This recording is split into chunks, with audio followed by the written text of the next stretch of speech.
Hello and welcome to Camel Call Live, brought to you by our friends at the Fighting Camel Club. We are so happy to be coming to you live from Napper Tandy's Public House and Restaurant in downtown Angier as we begin our second Camel Call Live season in this wonderful place. Great food, great drinks, and fantastic service, and we are just 8 miles away from Buies Creek and the Campbell campus. Online at nappertandyspublichouse.com and on Instagram at nappertandysangier.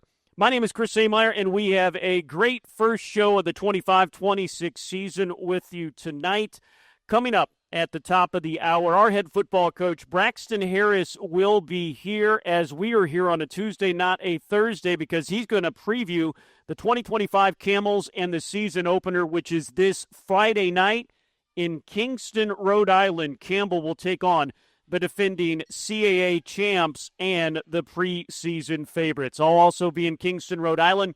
Live audio coverage of the game for free on the Varsity Network and GoCamels.com. If you are listening to us right now, you are certainly listening to the right place. But first, we begin the show talking some women's soccer as the head coach of our undefeated Camels, Jeff Gross, is in the house. His squad is 2-0-1 on the season, and this Thursday they will be back at home against High Point at 7 p.m. You can also watch that match on Flow Sports, and not that you need to add any more excitement to the match, but we are giving away vuvuzelas during that match. And then, of course, the Hokies of Virginia Tech will come to town on Sunday as the ACC foe comes into town. And, Jeff, we will begin with your undefeated start to the season. How has the team gotten off to such a strong beginning this campaign? Well, I think there's several reasons. I think we had a really good spring, and that the group had a really good ethos about them, and they started driving the standard up on the fitness assessments. Kids were just cranking it up, and it was really fun to watch. I think they went away this summer, and they did their work. They came back in, and we had a personal or a team or a program record high team average on the fitness assessment. And when kids come in fit, then they recover faster. They can play longer. They don't pick up injuries. And you had a group of them. The whole team was fit. And it was pretty amazing to see. And then you have just a really good group of kids who they love playing the game. And so when they get into practice, they don't think it's work. They're just trying to figure out how to get better every day. And you can see all the all the talk between them, and they're trying to figure things out. And you can hear them work on nuances, and you're like, oh, wait a minute. These kids are starting to figure out some stuff without coaches telling them. So I think we've gotten off to a good start because they were prepared when they came in. But I also think there's a wonderful spirit about this team. They're really fun to be around. When it's time to do business, they're in. Like, let's get going. We want to practice. We want to play hard. And then when we stop, we all have a laugh. And, I was a little hard on them today in practice because you have a good start. You play a really good game. You just got to make sure they're staying honest about a lot of little things. And they all bounce back right after practice, and we're having a laugh, and they want to, have a good time. So I think it's a good group. Absolutely a good group, and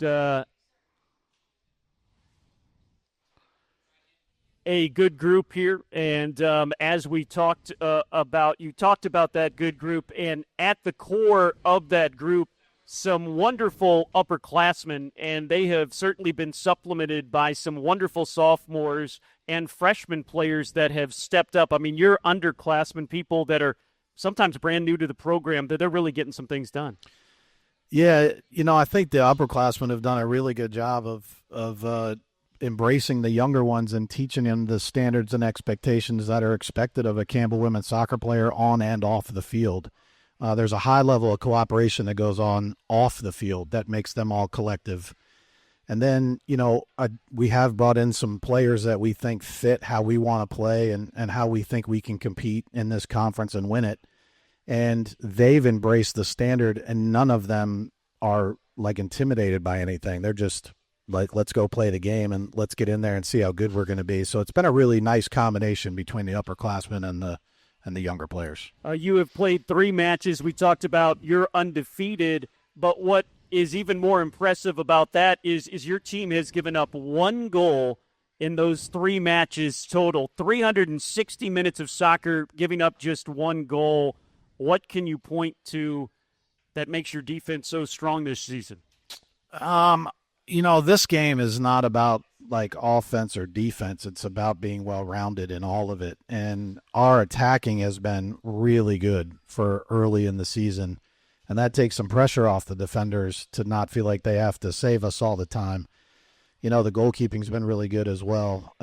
We played North Florida, who their MO is to shoot and serve, and we outshot them and we outserved them by the end of the game. So our kids went, well, you think you can do that, but watch us do what we're going to do. And then, you play a good Radford team on the road. It was a really good game. I thought Radford was really good in the first half. I thought we were mostly good, but then at halftime, our kids just went, we're going to get on top of this. And then they just went after it, and we outshot them, and we had more corners, and we just outplayed them. So I think we're just a well-rounded team. And as you know, and as you have said, there is so much more to defense than this, just the goalkeeper, but your last line of defense has been pretty good as well. Yeah, it's still a work in progress, right? We've got 3 freshmen at any given point that are going to play in that group. You have some sophomores, you have a senior, you don't have any juniors in that mix really. So it's a nice mix of players, but it's going to take a little while for it to all mesh together.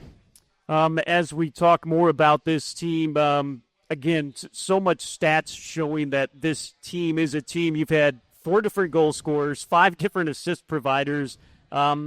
That depth by design or early season competition for roles? You have been playing a lot of student athletes in each and every match. Yeah, and around here we talk about providing a good student athlete experience at all times. It's something that Hannah preaches, and for me, I think one of the main ways that people have a good student athlete experience is they play the sport that they're playing. And we just happen to we've recruited really well. We have a group of kids that really get Campbell. They're here because of Campbell, and they all understand how to pitch in together. And we've got them understanding that there's going to be some games where some of you will start, and there's going to be other times when other kids will start, and you guys have to figure out how to be a good teammate all the time. We tell them, team first attitude, and it has to be visible at all times.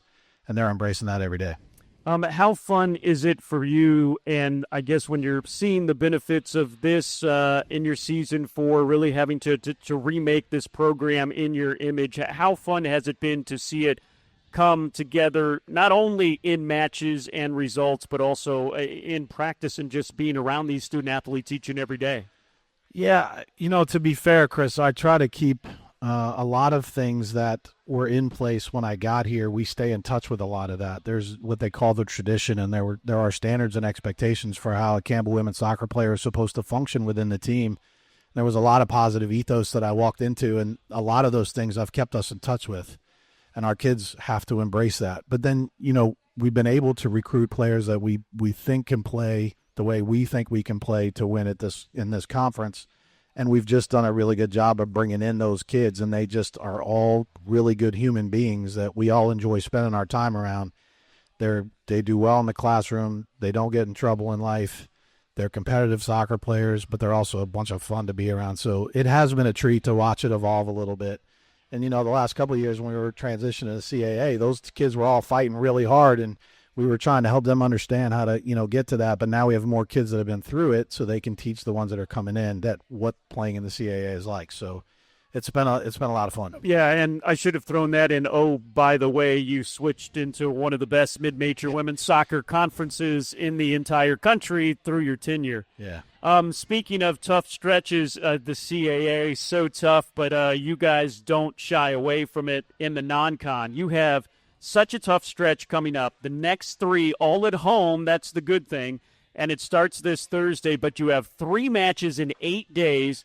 You've got High Point on Thursday, Virginia Tech on Saturday, Coastal next Thursday, and then, oh, by the way, when you do leave home, you go on the road September 7th at NC State. First, tell me the advantages and why you put together a non-conference stretch like that. Well, I think players want to play good games, right? They want to go play good teams, so they want to be tested. And, we were able to go to Virginia Tech last year, and then he, said he would come back and play us. And anytime we can get a good team on our campus, I think that promotes Campbell. Our kids want to play good teams, so in order to be ready for the level that the CAA presents, you have to go test yourself in the non-conference, and you have to find a little balance between finding like-level teams that you're going to compete really well against, and then find some teams that are a little above your head and go see if you can punch with them, right? See if you can stay in there and play them straight up. A lot of people will play an ACC school and just kind of bunker in and make it a low score. Don't embarrass yourself. And I'm like, no, man, we're going to go play people. Like, you guys got to go stand up and play these kids so you can see how good you are, and then we'll learn from that. And like last year, we nicked the win against NC State. So I think we're starting to get to a place where that might be something that can happen a little more regularly. It's still going to be hard. Those are good teams that play at a really high level, but we want to go play good teams. We are with Campbell head women's soccer coach Jeff Gross. Jeff, it comes up quick. In a handful of weeks, you'll start CAA play. Again, you have been in the CAA for 2 years. What have you learned from this tough league? Well, I knew the league pretty well, actually, before we got in, so I knew a lot of the coaches, and I sort of knew, like level of play and those things. What did we learn? There's no day off in the CAA. Every game is daunting. It's going to be, a fight every game. But also what I've learned is there's nobody that bothers me, scares me, I'm worried about they're going to be able to stay ahead of us. And I think we're going to be in the mix every year. And I think the more we gain experience playing the games, the more the kids are going to recognize that they belong. And, they picked us, fifth in our division. And I went, okay. And the kids probably went, okay. Yeah. And then you can see what their response has been in the first 3 games. Like, they're trying to get after it. So it's a very good league, and you want to play good teams. And when you earn a championship in that type of league, it's something you never forget for the rest of your life. I mean, amen to that, because, the schedule makers have again made the road a little difficult for you. You start CAA play, of course, with the Stony Brook Hofstra trip up in Long Island. It's a big test travel-wise, and again, you want to go and play these good teams. You also go to a really neat part of the country, but wow, what a way to start the CAA season. How do you wrap your head around a trip like that? Well, for me, it's fantastic because you're going to get a real sense of where you belong in the league, because you're going to go play 2 of the better ones, right? Hofstra's been traditionally the best program in the conference, and then Stony Brook won the double last year. They won the regular season, and they won the tournament. Good for you, right, that you were able to pull that off. That's very difficult to do, and they're only, third year in the league or something like that. So you're going to go play those teams on the road, and, our goal is to go up there and come away with points and, be in a better position when we come back. So for me, I enjoy it. I think let's go play good teams right away, and let's see where we are, and then we can measure out what we got to do the rest of the way. Finally, Jeff, you've been such a great ambassador for not only the women's soccer team, but Campbell Athletics since the day you got here. Has anything changed as you go out recruit, whether out of high school or out of the portal, when you are trying to get these young women to come here at Campbell? What are you telling them? Well, I think we try to identify people that we would want to spend time around, right? That's first and foremost. Are they a good person? Are they raised well? Do they have their priorities straight? Good human, good student, good player, in that order. And we identify those. And then we just try to get to know them and let them get to know us. But then as soon as I can get them to campus, it usually registers. And the ones that get it, they see it right away, and we go, okay, good. And the ones that don't, they might not see it, and we go, well, maybe this isn't your place, and that's okay. But the ones that do see it, we know it's their place, and they know it's their place. So, it's a really good place to spend time. Like, I like being on campus. I like coming to work. It's not a hard place you don't have to sell it to anybody, right? It's got a vibe to it. It's got an energy to it. It's got history. It's got really good people on campus. So when you bring people here that are, good people, good students, good players, and then you get them to meet all the people that work on campus, it gets pretty easy after that to get them to want to, figure out if this could be the right choice for them. Well, Jeff, thank you so much, and congratulations on the great start of the season, and we'll see you at Eakes Athletic Complex for 3 games over the next 8 days. I appreciate it. Thanks, Chris. Lee literally just got off the practice pitch just about 20 minutes ago. He is Jeff Gross. His team will be playing 3 games in 8 days starting this Thursday against High Point. Every game at Eakes Athletic Complex, men's or women's soccer, is free. Come out and see him. More information at gocamels.com. Every time you come down and watch this show live, you get a chance to win.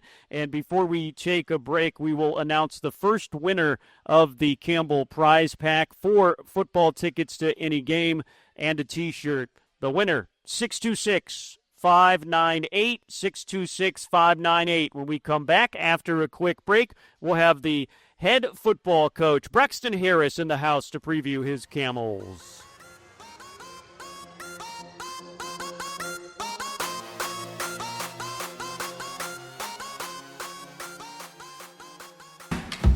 Hey Camel fans, this is Braxton Harris, and I've got one question for you. Are you ready for game day? Well, get your game face on because Campbell's 2025 football season is here. We're bringing the energy, the grit, and the passion, and we want you to be right there with us. But hey, game day is just the beginning. You want to make a real impact?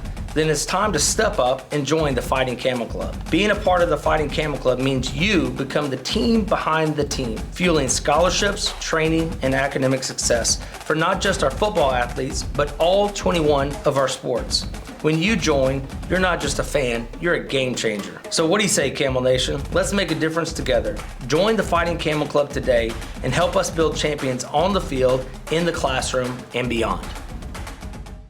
Well, welcome back to Camel Call Live. We are so thankful for our friends at Napper Tandy's. We will be back here the next 2 months, back to our Thursdays, the 4th Thursday of the month, as we always visit with the man sitting to my left, Campbell head football coach Braxton Harris. But Campbell football's home opener away from home the next 2 weeks, but we will be at home for the opener Saturday, September 13th versus Furman out of the SoCon. That will kick off 3 straight home games and the best home schedule in the history of Campbell football. That is not hyperbole. Furman, Western Carolina, Elon, William, and Mary are some of our featured home opponents. On September 20th at home versus Bryant, we're going to have fireworks after the night game. That will be a program first. Kids 12 and under in for free again this season for every single game. You have to take it one game at a time, but we won't be back here at Napper Tandy's until September. So, Coach, before we talk about the road coming up, how excited are you for the fans and your program when you think about this great home schedule? Yeah, I think it's a great home schedule. You get to see a lot of football. One of the things here at Campbell is as we grow our program, I think it's an opportunity for our fans to see the quality of football in the SoCon, in the CA, when you bring those people to Campbell, to Bowie's Creek in that spot. And most excited about is we get to do fireworks after the Bryant game and the night game. I hate night games. I don't like them. I don't like anything about them. Hannah loves night games, their athletic director. So her pitch to me was that if we play night games, we can do fireworks, which I love fireworks. And so we got one. So if you see 3 night games on the schedule next year, man, you can't get ready for the fireworks show. It's going to be special in that spot. It's going to be fun, as is this season. As you begin year 2, and it's hard to believe, but just year 2 for you as the head coach back here at the program, what really excites you about your 2025 Campbell team? Yeah, I like the direction that our young men are going. I thought one of the things we talked about as a staff is that we wanted to bring kids to Campbell, to Bowie's Creek, that see Campbell as an opportunity, that they see an opportunity for them to be able to be a great student athlete. They get a private school education at one of the premier private schools in the state of North Carolina, and then they want to play Division I football in the CAA, which is one of the best conferences in the country. This is not a stepping stone place. We want people that come here, that want to invest here, that want the opportunities that we have, and they see it as that. When you look at something the same, you're able to connect a little bit quicker. And in this stage of college football, we brought in 25 newcomers just in the summer. You're trying to get all those guys. You're trying to get 105 guys to connect, and some of them, I mean, a quarter of your team maybe you've only had for 2 months in that spot. So how do you connect them in that spot? Well, you bring in like-minded kids. And if they're like-minded, you're able to connect quicker in that spot.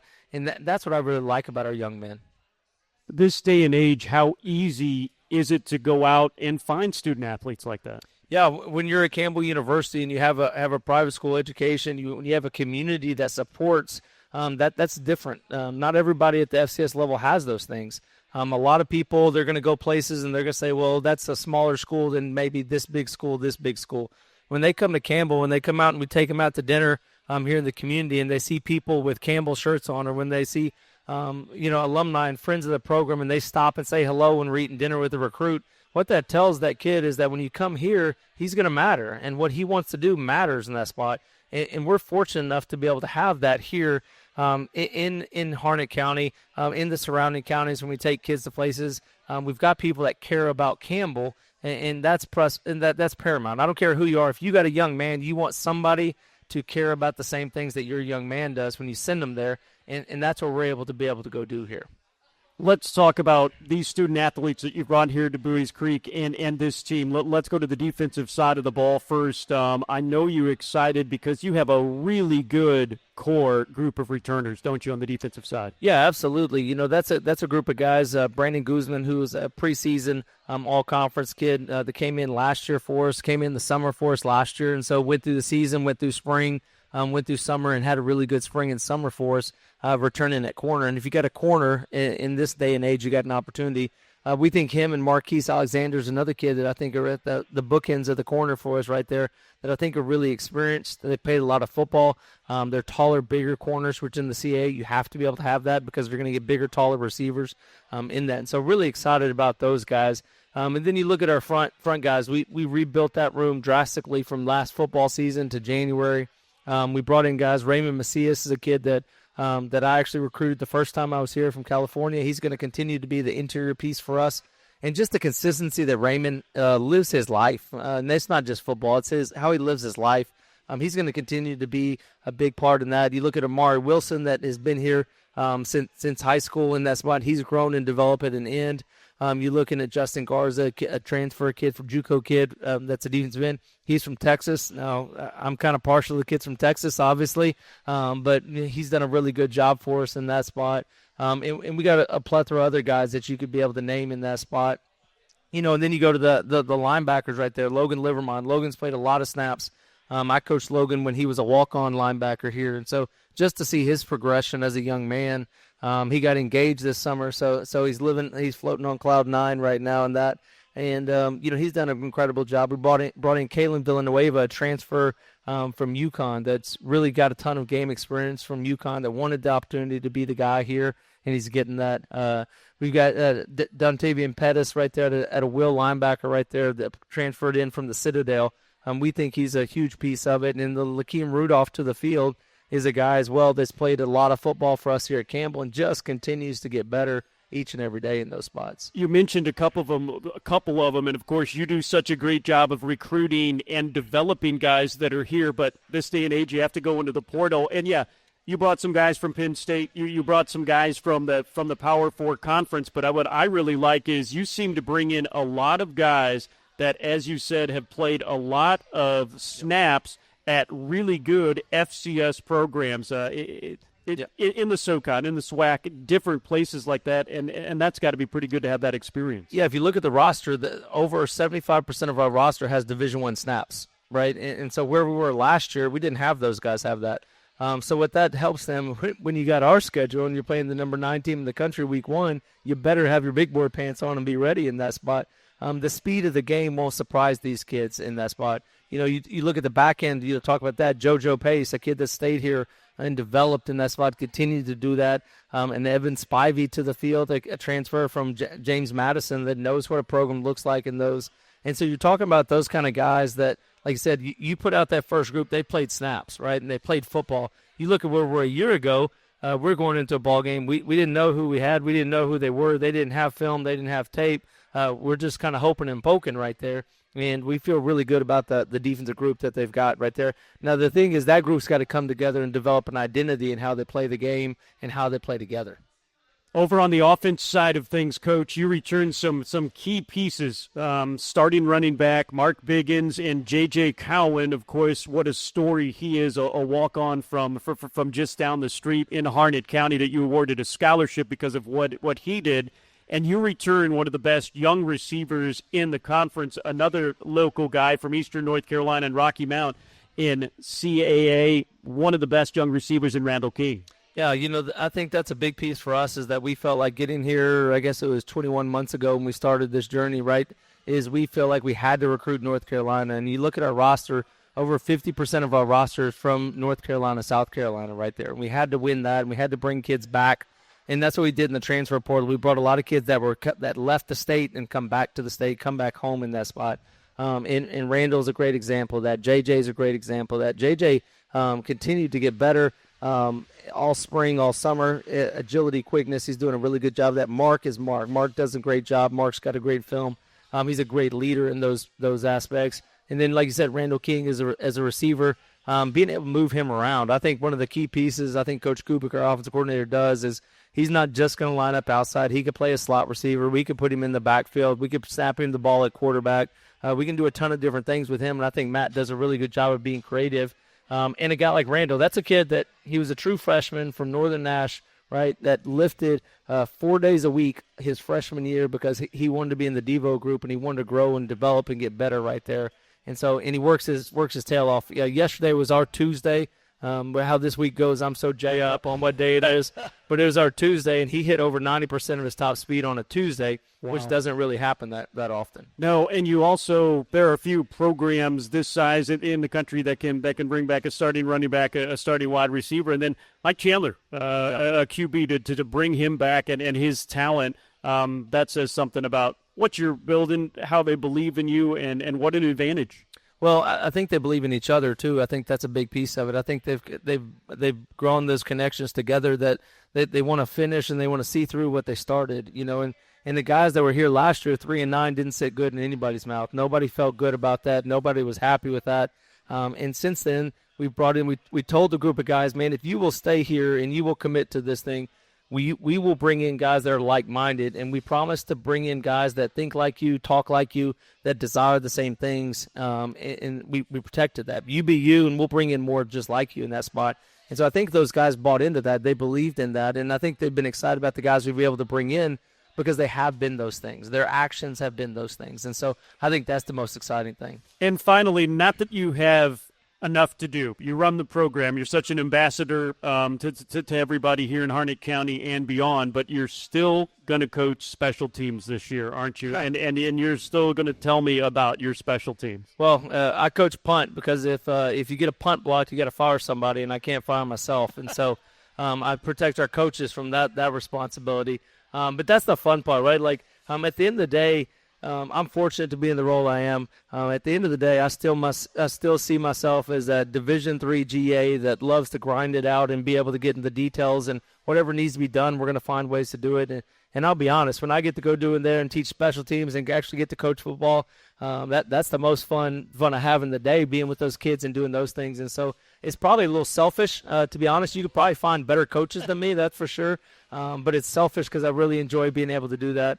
We've got a good group there. We've got a lot of depth on the offense and defense that allows us to put really good players on our special teams. We got to be better in special teams where we were last year. We got to be more disciplined in our special teams. And then Corey McFarland is going to kind of head that group up, and then he's going to let me hold on to punt because that's lets me be a football coach and feel good about myself for a little bit. And so he's going to let me do that. But he's done a really good job of organizing that and putting a plan together. Yeah. He is our co-special team coach and our head coach. And when we come back after the break here on Camel Call Live, brought to you by the Fighting Camel Club, we will talk about the big opener versus Top 10 Rhode Island coming up on Friday. Back with more Camel Call Live from Napper Tandy's in downtown Angier after this.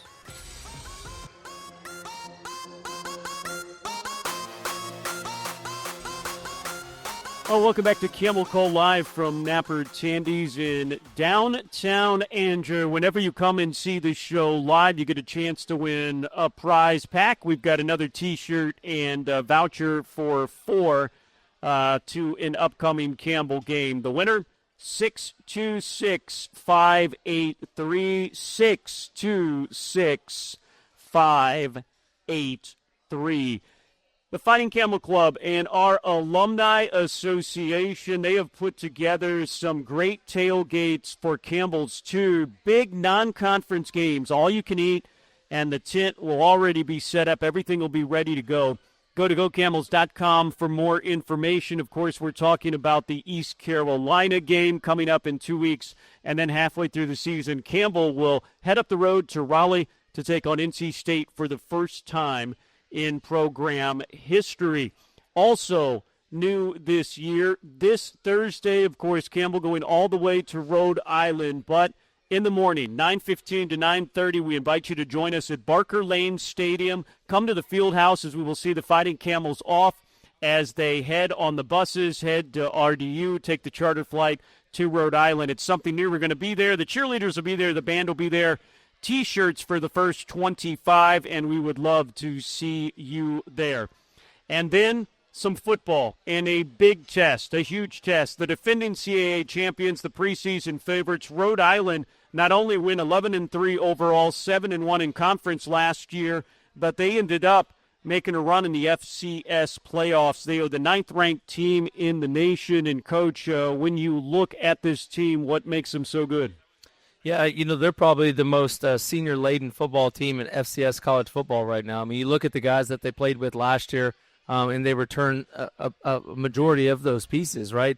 You look, headlines, A.J. Pena, he left, went to Memphis, and then saw the grass wasn't greener and went back to Rhode Island. Great story. That we need to be able to be excited about those opportunities at the FCS level, and they understand the value that university brought to him, and he came back for that. Unfortunate for us, we have to play him again. Because he's the real deal off the edge in that spot and just does a really good job. They do a great job on defense. They're going to be physical. They're going to challenge us, and they got athletes in space right there. And so it's going to be a big challenge for our defense in that spot, or our offense to be able to do that. Just game planning on AJ in that spot, right? And then their quarterback, number 7 at the quarterback, he's a guy that played against us last year, got hurt at the latter part of the season. But, man, he was dynamic. He had 2 big scramble runs that were dynamic plays against us last year up there.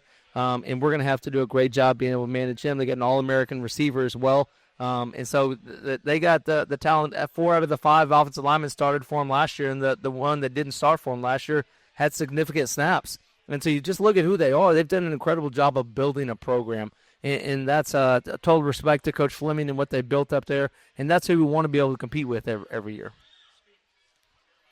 Speaking of competing, Coach, you played up there in Rhode Island early in the season last year, and you played them really, really tough. A couple of different plays go your way, and you would have come out of there with the victory. Playing at a place where you're quote-unquote familiar with, playing against a team that you did have success against, a team that few did last year, how does that help going into this year? Yeah, we've been living with the Rhode Island game for a calendar year, and that has never left our mind. We had opportunities up there that we felt like we gave away, and that's what happens when you're a good football team. When the other team gives you something, you take it and make sure you win ball games in that spot. We had opportunities to be able to score and be able to get in the end zone. We gave some opportunities away, and so that's something that we've talked about for a calendar year in our program. Is that's a team that was a second-round deep playoff team, a CAA conference champion, and you look at what we had last year, we felt like we had opportunities. Now, nobody cares about how we feel. Nobody helps in the CAA how we feel or what we think. Thinking and feeling don't get us anything. We got to be able to go up there and be able to compete consistently with those guys. And, everybody says must be tough playing the number 9 team week 1. I don't know if there's a better a team for us that we would much rather be able to go compete against week 1 than Rhode Island. We're gonna know in 2 days where we stand and what we got to get better at and what we've improved at, and see where we're at. And so that's what it's all about. The practice is great, the training's great, all that stuff. But man, it's about playing games. And if you really want to be great, you want to go play the best, and we get to be able to go do that. Oh, when you start on the road, you have to go somewhere that the CAA. I mean, it's a conference in football that goes from Maine all the way down into the Carolinas. When you are moving 100 guys and then all the staff, and you're moving equipment, and you're moving cheerleaders, and you're moving mascot, and you're moving everything, what does it take to coordinate all that to get them up to Rhode Island and ready to play? Yeah, a lot of moving pieces, right? We're so fortunate. Again, just community support, right?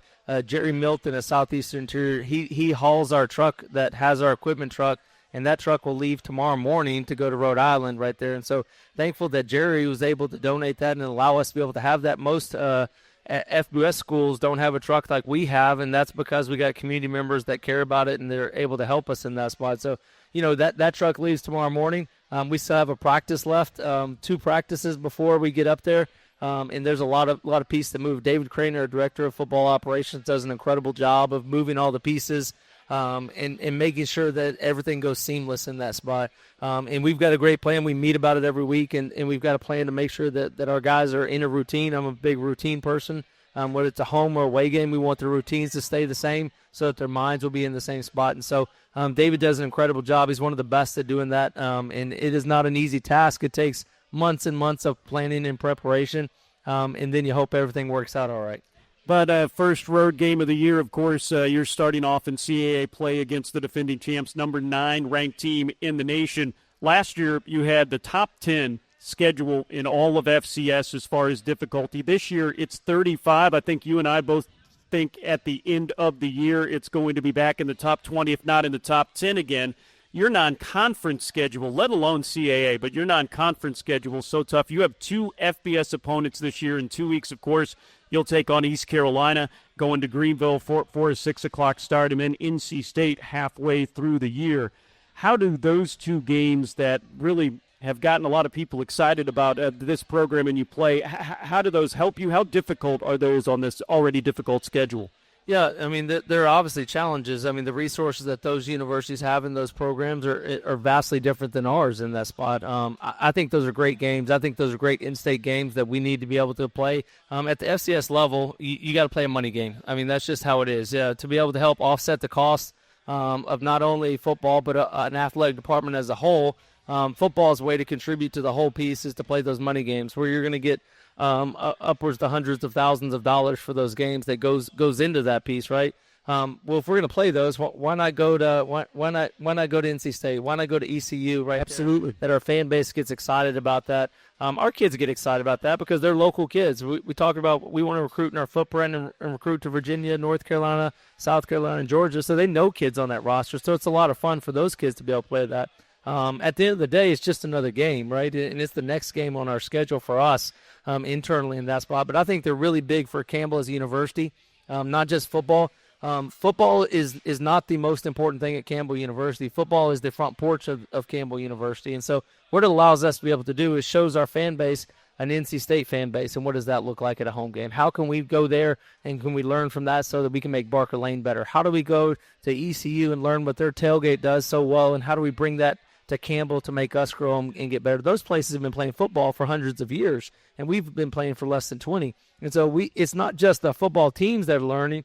We've had the conversations internally, like how do we grow and learn from experiences that we have, that we learn from other places to develop what we have. And so it's about the process, right? And those games are big process games for, yes, a football program, but I think a bigger department, and I think also bigger as a university. We can learn a lot from those. We're going to learn a lot, as you say, when things kick off. This Friday night, 6 o'clock, the CAA opener against the defending champs and the preseason favorites, 9th-ranked Rhode Island from Kingston, Rhode Island. 6 o'clock start time. You can watch, of course, on Flow College. Also check your social medias at Go Camels Football. It'll be the free social media game of the week, so you'll be able to look at it that way, and we will have live audio coverage for you starting at 5:45 on the Varsity Network app, which is totally free. You can also get it at gocamels.com. Then on to East Carolina. Then the home opener, 3 straight games. We really need you there at Barker Lane Stadium, September 13th, 3:30 p.m. versus Furman.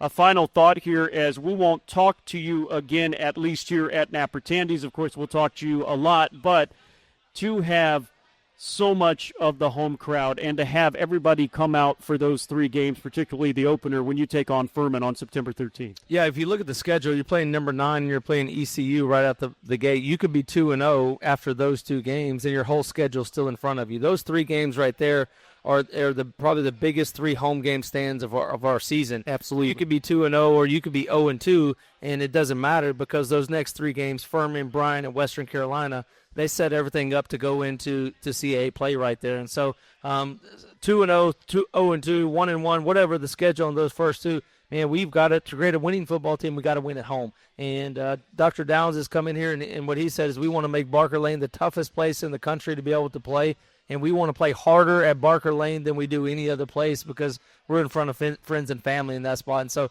that 3-game stretch right there will be absolutely big for our program and going into the 25 season. Season tickets on sale now. Single game tickets are on sale now, and it kicks off with 3 straight games. September 13th, Furman. September 20th, Bryant with fireworks after the game. And top 20 ranked Western Carolina, whose Braxton Harris's Camels went up to the mountains and defeated when they were a top 25 team last year. They will welcome in Western Carolina that has reloaded again this year. Everything on GoCamels.com, 1-877-GO-HUMPS. For Jeff Gross, our women's soccer coach, for our head football coach, Braxton Harris, on saying so long from Napper Tandy's. We'll talk to you this Friday, 6 o'clock on GoCamels.com and the Varsity Network as the 2025 season begins. Thank you for coming out. Good night. Roll Humps.